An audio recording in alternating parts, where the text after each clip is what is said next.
झील किनारे राजा वीर अपनी पुत्री के साथ बैठे होते हैं, जबकि राजकुमारी वेदिका पानी में पैर डाले पानी से खेल रही होती है। अरे राजकुमारी, अरे बस करिए, चलिए बस। और कितना पानी में खेलिएगा? चलिए बाहर आ जाइए, आ जाइए, आ जाइए। ओहो पिताजी, बस थोड़ी देर और। आपको तो पता है मुझे पानी में खेलना कितना पसंद है। अरे वो देखिए, वो मछली कितनी सुंदर है। आह!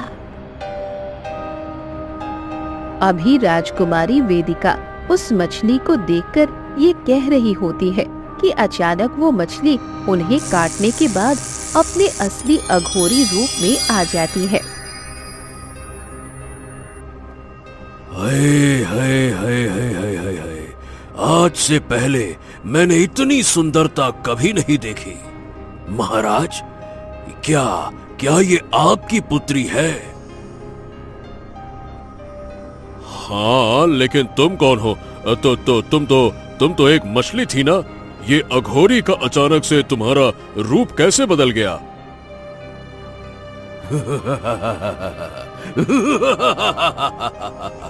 ये रूप बदलना अघोरी त्रिकाल के बाएं हाथ का खेल है। खैर, वो सब छोड़िए महाराज। मेरे मन को आपकी पुत्री भा गई है, इसीलिए मैं उससे अभी इसी समय विवाह करना चाहता हूं। ये क्या बातें करते हो? ये कभी नहीं होगा, हरगिज नहीं। हम अपनी पुत्री का विवाह तुम जैसे घटिया अघोरी से हरगिज नहीं कर सकते। अच्छा, अगर आप अपनी पुत्री का विवाह हमसे नहीं करेंगे तो मैं इसे किसी और से विवाह करने लायक भी नहीं छोड़ूंगा। इसीलिए मैं इसे श्राप देता हूं कि आज इसी समय ये सोने की मूरत में बदल जाएगी।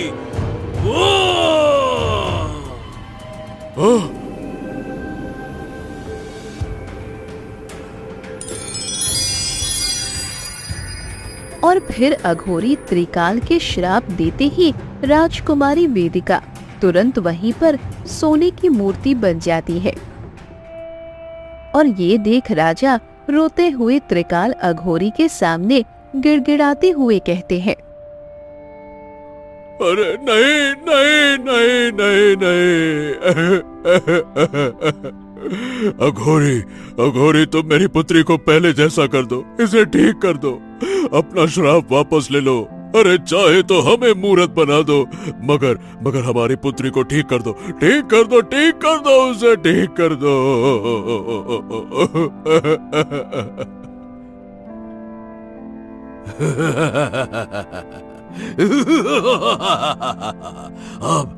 अब बहुत देर हो चुकी है महाराज। वैसे भी बहुत गुरूर से आपने कहा था ना कि इसका विवाह आप मुझसे नहीं करेंगे।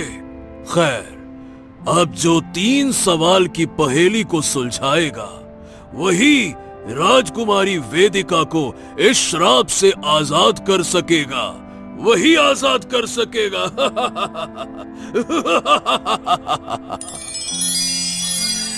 त्रिकाल अघोरी ये कहकर दोबारा से मछली का रूप लेकर झील में कहीं गायब हो जाता है,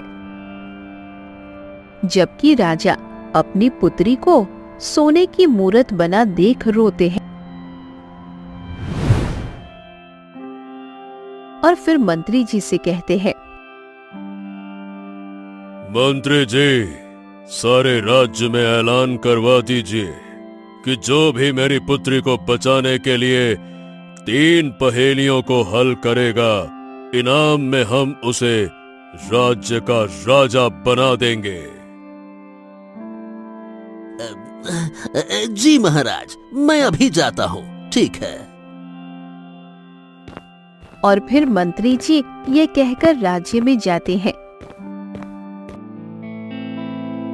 और ये ऐलान करते हैं, सुनो सुनो सुनो, महाराज ने ये ऐलान करवाया है कि जो भी 3 पहेलियों को हल करके उनकी पुत्री राजकुमारी देविका को उनके श्राप से आजाद करेगा तो इनाम में महाराज उसे इस राज्य का राजा बना देंगे।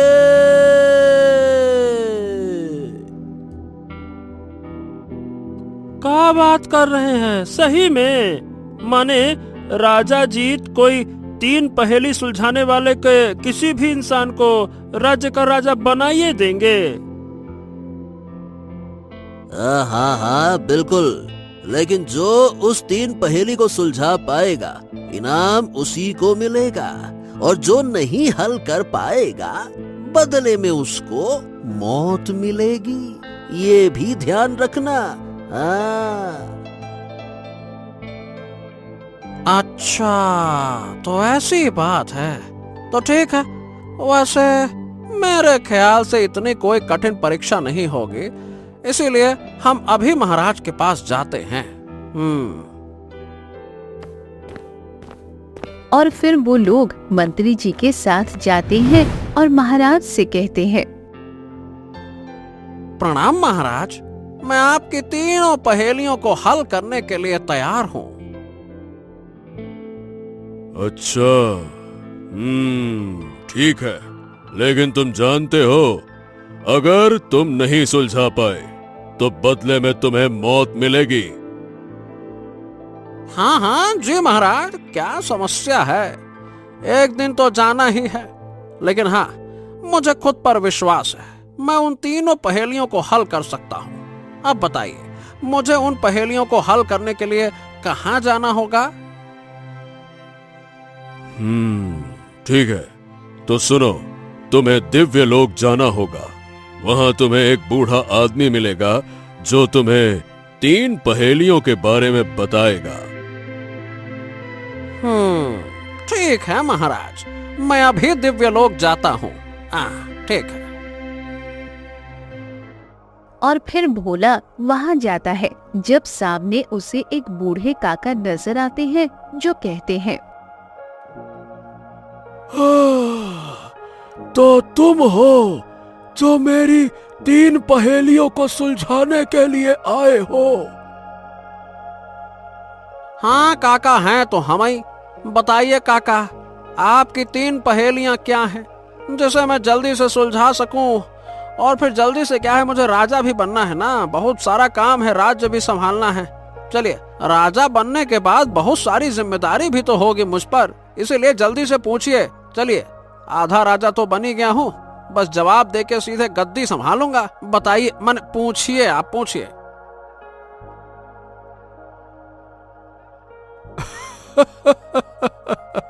अच्छा, तो क्या तुम्हें लगता है कि तुम ही राजा बनोगे? और नहीं तो क्या? क्या बात करते हैं काका, 3 ही जवाब तो देना है, वो भी पहेली का। ये सब बाएं हाथ का खेल है हमारे। और क्या? अब चलिए, देर मत करिए, मुस्कुराइए नहीं, जल्दी जल्दी पहेली पूछिए।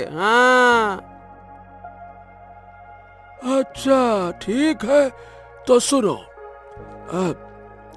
पहली पहेली ये है, मौत का तालाब, और इस तालाब में पहले जो भी उतरेगा वो जिंदा नहीं निकलेगा, पर राजकुमारी को बचाने के लिए तुम्हें इसे पार करना होगा। अब बताओ, बिना मरे कैसे पार करोगे इस तालाब को? हरी काका की पहली पहेली को सुनकर वहाँ उस गहरे मौत के तालाब को देखकर भोला की सारी बातें हवा हो चुकी होती है। जब वो कहता है, अरे गजबाई पहेली पूछे हो काका, ये बताओ, जब उसका नाम ही है मौत का तालाब, तो बिना मरे उसे कोई कैसे पार करेगा? भला उतरे बिना इस तालाब को तो पार किया नहीं जा सकता, लेकिन हाँ, मौत, मुझे नहीं लगता कि नहीं, मुझे नहीं लगता कि उसमें उतरने से मौत हो भी सकती है। इसीलिए मैं एक बार उसमें उतर कर देखता हूँ। मौत का तालाब।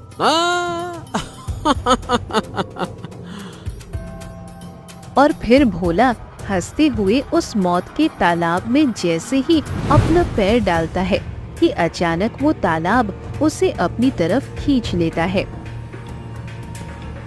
और उसकी नाकामी को सुनकर गांव के बहुत लोग राजा बनने की कोशिश में पहेली को सुलझाने की कोशिश करते हैं, मगर बदले में उन सब को मौत मिलती है। जब राजा परेशानी से कहते हैं, मंत्री जी, क्या कोई राज्य में ऐसा नहीं है जो हमारी पुत्री को बचाने के लिए इन 3 पहेलियों को सुलझा सके? अभी तक कोई पहली पहेली ही नहीं सुलझा सका है। माफी चाहूंगा महाराज, मगर राज्य में जितने भी निडर साहसी लोग थे वो सब पहेली को सुलझाने की कोशिश कर चुके हैं और बदले में उन्हें मौत मिली है। नहीं नहीं नहीं नहीं नहीं नहीं अरे कुछ भी हो जाए, हमें हमारी पुत्री पहले जैसी सही सलामत चाहिए। अरे उन्हें ठीक करने के लिए चाहे तो मुझे उस व्यक्ति को पाताल लोक से भी बुलाना पड़े तो हम बुलाएंगे। इसीलिए आप जाइए जाइए और एक बार फिर से किसी काबिल शख्स को ढूंढ कर लाइए। जाइए। हाँ, शांत हो जाइए महाराज, मैं जाता हूँ, आप संभालिए, खुद को संभालिए। हाँ। और फिर राजा के कहने पर मंत्री जी वहाँ से चले जाते हैं। जबकि दूसरी तरफ पड़ोस राज्य में मनोज नाम का गरीब लकड़हारा अपनी बूढ़ी माँ और एक बहन के साथ रहता है, जो बहुत मुश्किल से लकड़ियाँ बेचकर गुजारा करता है। जब उसकी माँ कहती है, मनोज, कहाँ जा रहे हो? अरे और कहाँ जाऊंगा माँ, मैं बाहर लकड़ियाँ बेचने जा रहा हूँ। हाँ पुत्र, मैं जानती हूँ, लेकिन तुम शाम को घर जल्दी आना, क्योंकि मैंने रेखा का विवाह तय कर दिया है और उसी सिलसिले में उसके ससुराल वाले शाम को आने वाले हैं। हाँ हाँ ठीक है, मैं जल्दी आ जाऊंगा और आप परेशान मत हो, मैं अपनी रेखा का विवाह धूमधाम से करूंगा। और फिर मनोज ये कहकर वहाँ से जंगल चला जाता है और लकड़ियाँ काटते समय सोचता है,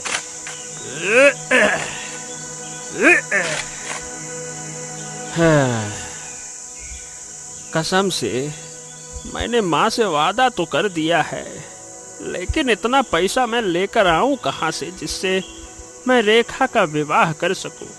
हे भगवान, अब आप ही मेरी मदद कीजिए। अभी मनोज ये सोच ही रहा होता है कि जब अचानक वहाँ रघु नामी लकड़हारा आता है और उसे सोच में डूबा देख कहता है, अरे रघु, अरे भाई तू किस सोच में डूबा है?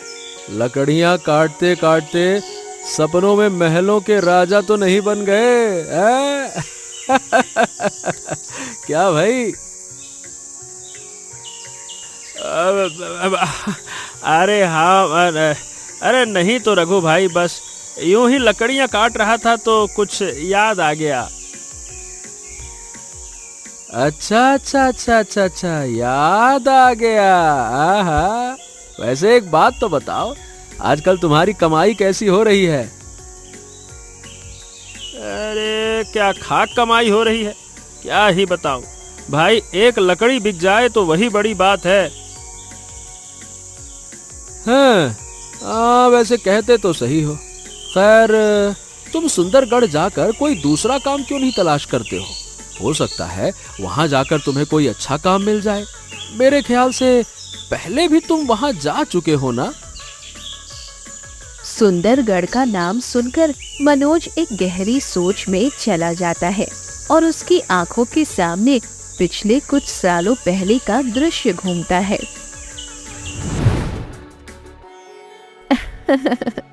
मनोज, मुझे वो गुलाब का फूल चाहिए, लेकिन उस पेड़ में बहुत कांटे हैं। क्या तुम मुझे वो लाकर दे सकते हो?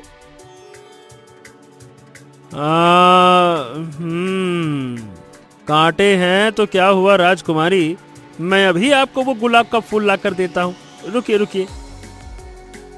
और फिर मनोज खुद को उस कांटेदार पेड़ से लहूलुहान करते हुए राजकुमारी वेदिका के लिए वो गुलाब का फूल तोड़ कर लाता है, जिसे देखकर वो खुशी से कहती है,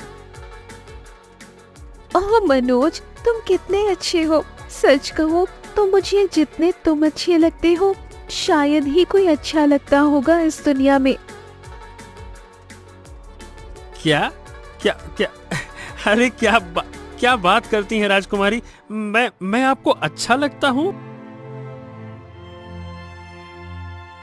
हाँ और क्या, सच कहूँ तो अगर तुम मान जाओ तो मैं तुमसे विवाह कर लूं। राजकुमारी वेदिका के इस तरह कहने पर मनोज के दिल में कुछ होता है जब वो उनसे अपनी दिल की बात कहता है। देखिए राजकुमारी वेदिका जी, सच कहूँ तो प्रेम तो मैं भी आपसे करता हूँ, लेकिन कभी आपसे कह नहीं पाया। और जब आज आपने खुद कहा तो मैं आपसे अपने प्रेम का इजहार करने से खुद को रोक भी नहीं पाया। इसीलिए सही सही बताइए, झूठ ना बोलिएगा, क्या आप वाकई में मुझसे विवाह करेंगी ना? अभी मनोज ये कह रहा होता है कि अचानक वहाँ राजा वीर आते हैं, जिन्हें देख वो हंसते हुए कहती है, क्या तुम मुझसे प्रेम करते हो और विवाह करना चाहते हो? वाह, कभी अपने आप को देखा है? क्या हो तुम? हाँ, एक मामूली से सैनिक और मुझसे विवाह करने का सपना देख रहे हो? राजकुमारी वेदिका, अभी तो आपने कहा कि मैं आपको अच्छा लगता हूँ और आप मुझसे विवाह करना चाहती हैं। मैं तुम जैसे 2 टके के सैनिक से विवाह? मैं तो तुमसे मजाक कर रही थी और तुम इसे सच समझ बैठे। वाह, यही होता है तुम जैसे गरीब भिखारी की सोच। अमीर बनने के लिए क्या नहीं कर सकते हो। अरे तुम्हारी औकात है मुझसे विवाह करने की।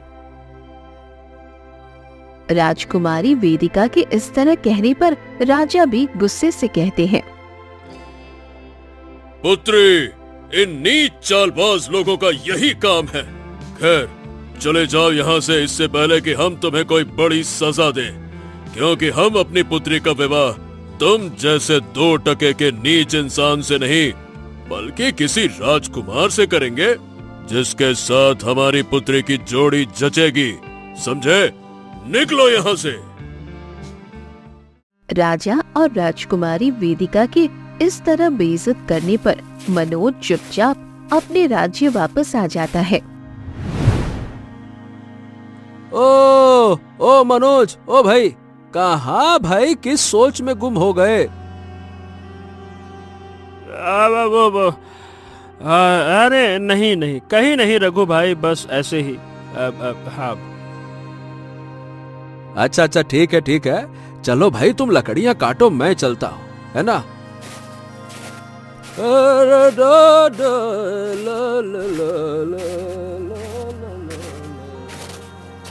और फिर रघु वहाँ से चला जाता है। जब मनोज शाम को अपने घर जाता है तो अपनी रोती हुई बहन को देख हैरान हो जाता है। अरे क्या हुआ माँ? ये रेखा रो क्यों रही है? अरे अपनी माँ से नहीं, हमसे पूछो बेटा।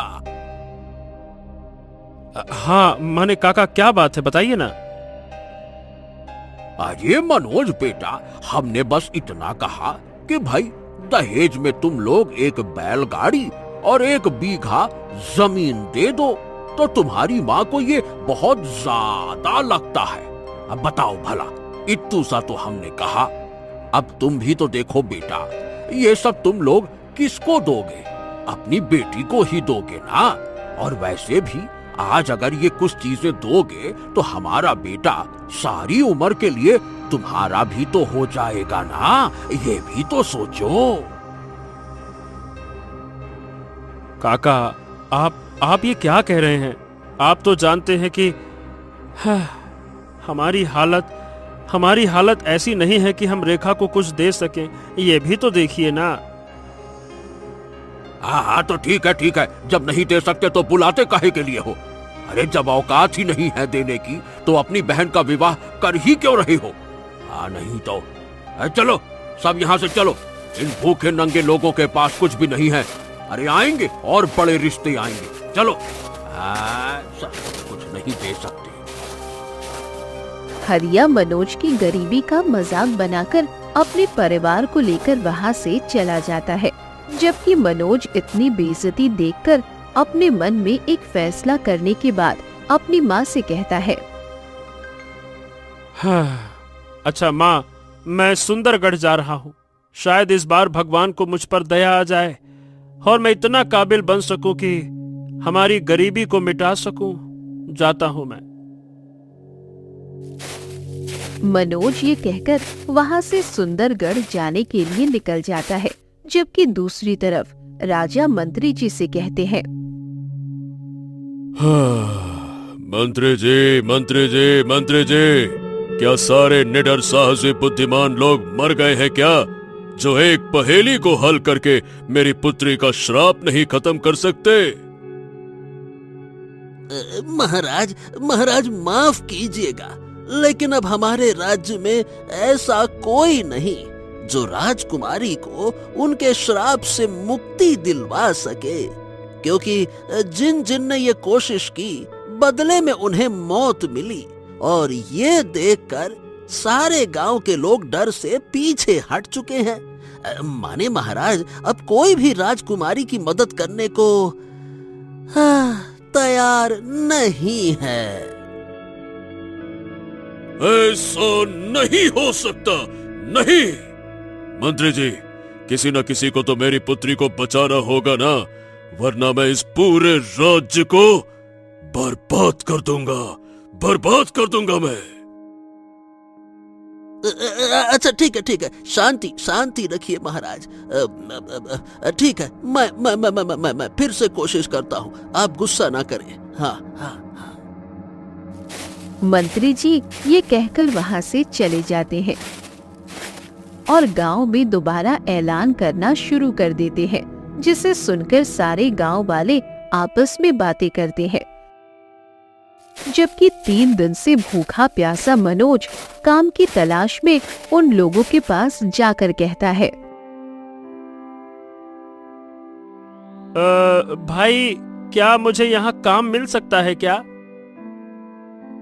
अरे भाई, हम तुम्हें क्या कोई काम दे? कोई काम नहीं है, चलो जाओ यहाँ से, हमारे पास कोई काम नहीं है।